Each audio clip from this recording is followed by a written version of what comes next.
Assalamualaikum warahmatullahi wabarakatuh. Kembali kita ke perkuliahan minggu pertama, yaitu perkuliahan mengenai gravitasi.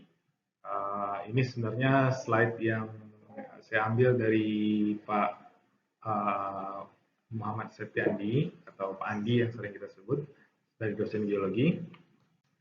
Kita akan coba bahas sedikit dan mungkin saya akan tambahkan beberapa informasi mengenai perkuliahan ini. Oke, gravitasi. Pada dasarnya kita tahu semua ya mengenai gravitasi. Gravitasi itu di fisika klasik adalah percepatan yang dirasakan ketika suatu objek atau suatu massa memiliki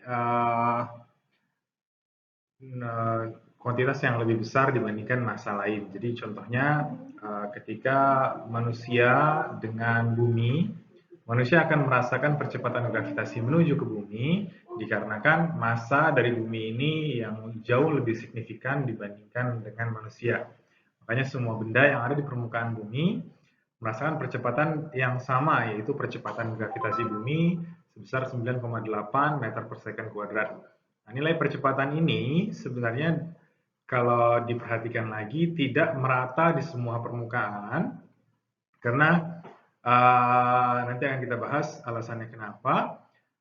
Pada dasarnya kalau kalian mengamati dari persamaan nilai gravitasi, maka kalian akan bisa melihat kenapa nilai gravitasi itu berbeda-beda di permukaan bumi. Oke, outline perkuliahan kali ini kita akan bahas mengenai universal gravitasi, gravitasi secara umum. Terus kita akan membahas mengenai medan gravitasi, apa yang disebut dengan medan gravitasi. Kita akan bahas juga mengenai tides, mountain, sea level, and sea surface topography, dan miscellaneous gravity driven geological process. Jadi beberapa proses-proses geologi yang diakibatkan dari dari pengaruh akibat medan gravitasi. Secara umum, gravitasi berkaitan dengan hukum Newton, menyatakan adalah gaya gravitasi ya. Gaya gravitasi itu adalah gaya tarik-menarik antara dua benda yang bermassa terpisahkan pada jarak r. Nah, penarikan gaya gravitasi ini ditarik dari pusat massa kedua benda tersebut. Nah, jarak yang memisahkan dua benda tersebut berbanding terbalik, lebih tepatnya berbanding terbalik kuadrat terhadap gaya gravitasi. Jadi ketika suatu benda berpindah jarak dua kali jarak sebelumnya, maka percepatan yang dirasakan, gaya gravitasi yang dirasakan akan menjadi 1/4 dari sebelumnya. Ingat ya, karena dia berbanding terbalik kuadrat. Perbandingan ini harus dinyatakan secara jelas ketika kalian membahas mengenai konsep-konsep fisika ke depannya nanti. Tidak hanya mengenai konsep gravitasi. Jadi kalau saya boleh gambarkan di sini, kalau saya punya suatu benda yang bermassa M1 dan benda lain yang bermassa M2 di sini, maka kedua benda ini akan saling tarik-menarik dari kedua pusat massa benda tersebut dengan seperti arah gaya seperti ini. Massa M1 tertarik oleh massa M2 dengan gaya, saya tuliskan di sini penulisan vektornya adalah F12, dan massa 2 terhadap massa 1, saya tuliskan vektornya di sini adalah F21. Vektor itu pastinya kalian sudah pernah pelajari di SMA sebelumnya ya. Vektor adalah notasi nilai yang memiliki komponen arah. Di sini gaya di sini disebutkan sebagai vektor karena dia mempunyai komponen nilai yang ada arahnya. M1 merasakan F12, M2 merasakan F21. Yang besarnya sama, tapi komponen arahnya berbeda, komponen arah vektornya berbeda. Nah, di sini kita bisa tuliskan untuk besaran vektor dari F12 itu sama dengan F21, besaran vektor ya. Jadi nilai vektornya saja, bukan bukan arah vektornya. Kalau arah vektornya biasanya kita tandakan dengan komponen vektor IJK. Oke, secara matematis di permukaan bumi gaya gravitasi dituliskan dengan persamaan F sama dengan minus G dikali M. Kalau saya boleh tuliskan di sini, sebenarnya percepatan gravitasi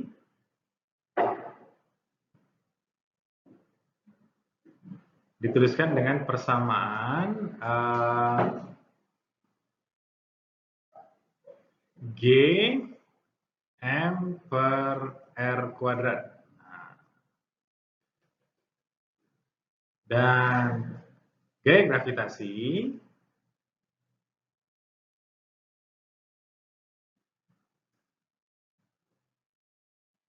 adalah G, ini saya hapus dulu. G besar di sini adalah konstanta gravitasi ya. G mm per R kuadrat. Nah, dari sini dapat dinyatakan kalau gaya gravitasi dapat dituliskan dengan persamaan minus G M. Nah, kenapa ada tanda negatif di sini? Tanda negatif di sini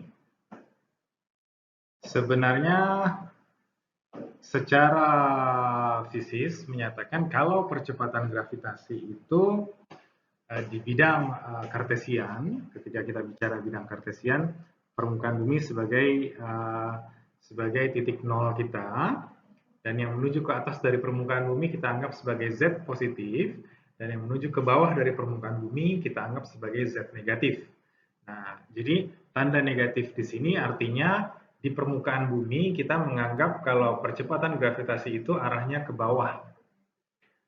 Ke bawah dalam artian menuju ke pusat bumi. Nah, sebenarnya bumi itu bulat ya, bumi itu bulat dan kita ketika melihat bumi secara keseluruhan kita tidak bisa menggunakan Cartesian koordinat atau x, y, z seperti yang kita tahu. Nanti ada koordinat-koordinat lain yang kita bisa pakai. Nah, untuk sederhananya untuk kita pakai di kali ini kita pakai Cartesian koordinat di mana jarak negatif itu menunjuknya arah ke bawah. Secara matematis juga kalian bisa lihat kalau percepatan gravitasi di sini adalah turunan pertama dari potensial gravitasi. Jadi kalau kita sedikit cari matematisnya, gravitasi ini sebenarnya adalah turunan pertama dari potensial gravitasi terhadap jarak. Nah, potensial gravitasi itu bagaimana? Potensial gravitasi itu dituliskan dengan persamaan seperti ini nih.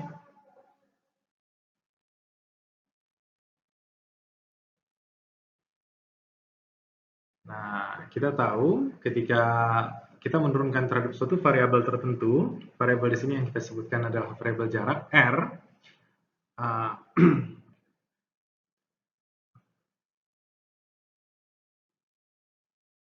Kita secara matematis ini agak sempit.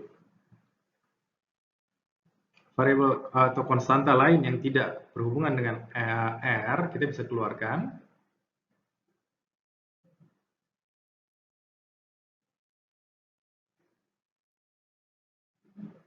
Nah, maka dapat kita akan tanda negatifnya. Kalian bisa cari sendiri matematisnya untuk turunan seper R dari DR, atau kalau yang biasa matematika di SMA seper X, turunan dari seper X.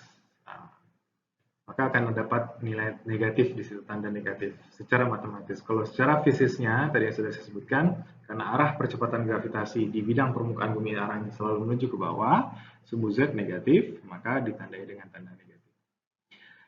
Nah, di Khatulistiwa umumnya nilai percepatan gravitasi itu dituliskan 9,8 meter per second.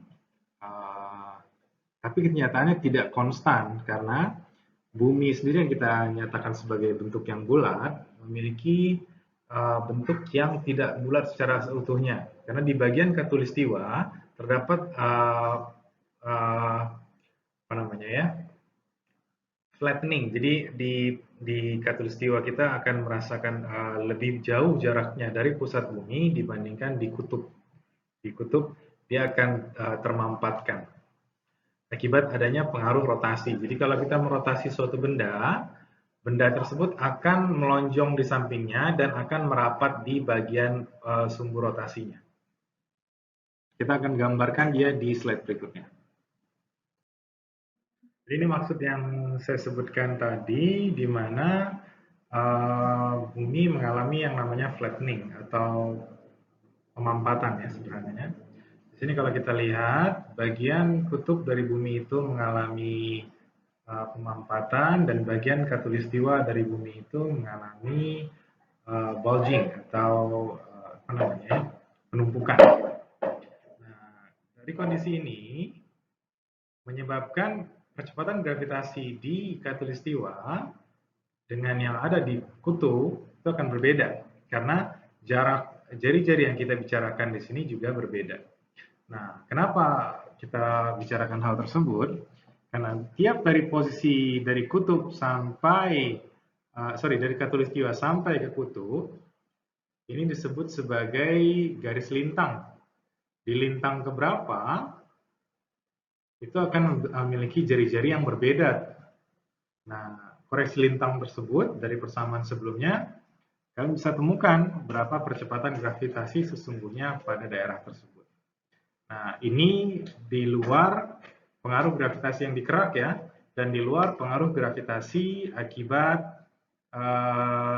lunar ataupun bulan. Ini dalam bentuk sederhananya. NASA sendiri telah menggambarkan bentuk gravitasi. Di sini akan saya tunjukkan. Ini adalah gambaran dari nilai gravitasi di permukaan bumi sesungguhnya pada saat ini. Jadi tidak merata di semua permukaan bumi itu nilai percepatan gravitasinya sama. Warna merah ini menunjukkan nilai gravitasi tinggi dan warna biru adalah menunjukkan nilai gravitasi rendah. Tidak merata ya, tidak seluruhnya di angka yang sama. Nah, yang akan kalian hadapi adalah kondisi nyatanya seperti ini. Dengan kondisi gambaran tadi, kita dapatkan nilai gravitasi dengan koreksi lintang, di mana tanda C di sini, ini adalah nilai lintangnya yang akan kita masukkan ketika kita ingin mencari nilai gravitasi yang sesungguhnya. Nah, dua rumus di sini adalah rumus pendekatan yang paling ideal membicarakan mengenai medan gravitasi. Jadi, tadi kita tuliskan namanya percepatan gravitasi, medan gravitasi. Apa sih perbedaannya? Sebenarnya percepatan gravitasi itu satu komponen vektor percepatan pada satu nilai. Kalau medan gravitasi, kita bicarakan mengenai medan percepatan gravitasi pada permukaan bumi. Jadi permukaan bumi itu kumpulan dari vektor percepatan gravitasi. Nah, dan unit yang sering dipakai di geofisika untuk gravitasi adalah gravitasi atau GAL. Karena tadi yang saya bilang, perbedaan nilai gravitasi itu ada di 2 sampai 9 angka di belakang 9,8 ya. Jadi yang kita lihat di sini adalah unit dari miligal sampai mikrogal. Nah, miligal sendiri, gal sendiri sebenarnya adalah, ini saya hapus dulu ya. Satu gal sendiri adalah 1 cm per second kuadrat. Kita tahu kalau percepatan gravitasi itu adalah meter per second kuadrat. Ini 1 cm per second kuadrat. Nah, bayangkan nanti ketika kita bicarakan miligal, berarti berapa 10 pangkat minus 3 cm per second kuadrat, dan seterusnya. Pada skala lokal, topografi dan elevasi di atas permukaan dapat mempengaruhi nilai gravitasi. Seperti gambaran yang tadi saya tuliskan dari NASA itu ya. Itu kondisi nilai percepatan gravitasi itu akan menunjukkan fitur-fitur geologi yang ada di permukaan. Nah, ini yang disebut sebagai interpretasi geofisika dari nilai gravitasi. Nah, tides atau naik turunnya muka air laut ya. Lautan di bumi dipengaruhi oleh beberapa gaya, yaitu gaya sentrifugal dari rotasi bumi tadi yang menyebabkan terjadinya proses flattening, gaya tarik antara bumi dengan bulan dan matahari. Pusat massa sistem bumi, bulan yang disebut sebagai barycenter kalau di sini, tidak berada pada pusat bumi, melainkan di sekitar 0,74 jari-jari bumi dari pusatnya. Nah, bulan dan bumi berputar di sekitar barycenter mereka dan di pusat gaya sentrifugal karena rotasi di sekitar barycenter. Jadi, yang kalau kita bayangin bumi itu berotasi seperti ini, pada dasarnya bumi itu berotasi agak miring seperti pada gambar ya. Nah, titik di permukaan bumi secara vertikal di bawah bulan disebut sebagai subnular, dan sisi yang jauh dari bulan disebut antipoda. Percepatan pada pusat bumi karena pengaruh gaya tarik bulan bisa dituliskan dengan persamaan ini, dan pada titik subnular menjadi seperti ini. Nah, kalian bisa lihat ya. Di sini adalah contoh beberapa persamaan dari percepatan di permukaan bumi. Nah, lanjutannya, di antara subnular dan antipoda terdapat gaya pembangkit atau pasang surut bulan, dan gaya vektor yang menuju dan menjauhi dari bulan memiliki komponen lintang disebut dengan gaya traksi. Di sini kalian bisa lihat gambarnya. Ada lingkaran besar di antara bumi, di antara titik subnular dan antipoda, di mana gaya traksi 0 dan gaya vertikal menuju pusat bumi. Gaya traksi cenderung untuk memindahkan air menuju titik subnular dan antipoda. Pada bulan purnama, ketika tidak ada efek bulan, efek dari matahari dan bulan ditambahkan dan kita dapat kan pasang yang lebih tinggi dan surut yang lebih rendah pada waktu malam hari. Jadi pastinya sudah tahu juga ya ini mengenai peristiwa pasang surut air. Jadi peristiwa pasang surut air itu dipengaruhi oleh gravitasi bulan dan matahari. Ketika bulan setengah dan matahari dan bulan berada pada sisi-siku, pasang tinggi bulan dikurangi pasang rendah matahari dan sebaliknya.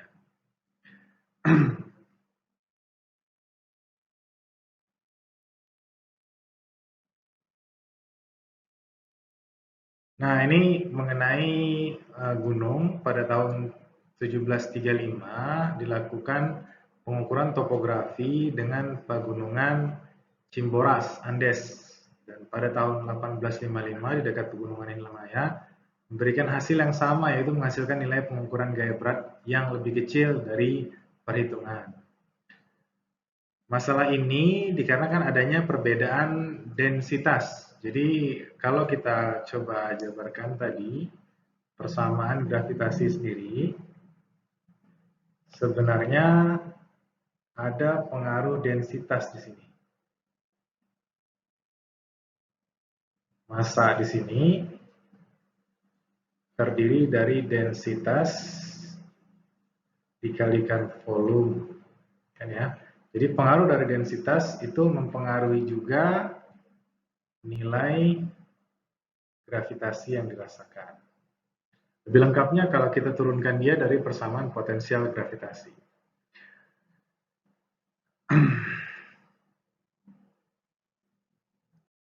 Nah, di sini adalah perubahan level permukaan air yang terekor dari tahun 2002 sampai tahun 2015 menggunakan satelit GRACE. Linknya kalian bisa lihat di bawah. Di sini dari NASA, hasil artikel dari Adhikari, 2016. Sini kalau kita lihat videonya, ini adalah animasi sea level fingerprint, kalau kita lihat, dengan perubahan level permukaan air yang ditandai dengan warna negatif. Merah adalah penurunan dan warna biru adalah naikkan. Di sini kalau kita lihat,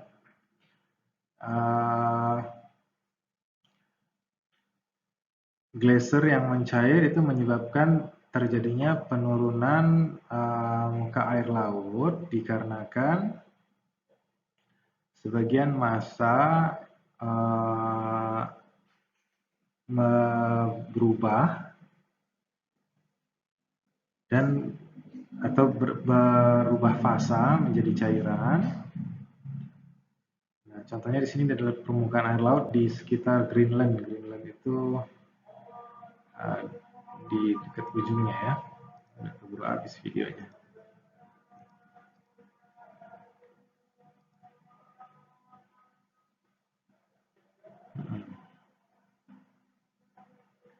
Nah, di sini warna merah yang di daerah Greenland menunjukkan penurunan muka air laut.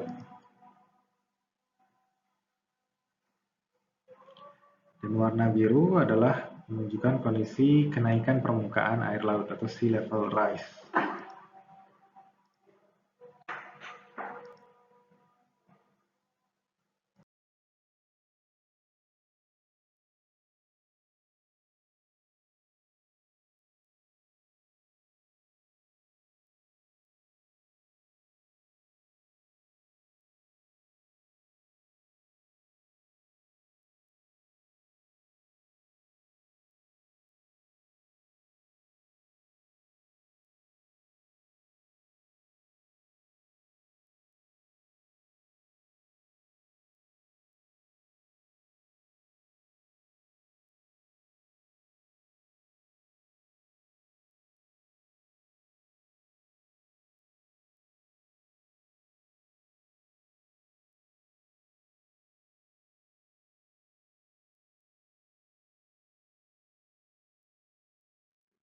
Contoh lain dari proses geologi yang dipengaruhi oleh gravitasi adalah contohnya di sini adalah groundwater flow di sungai.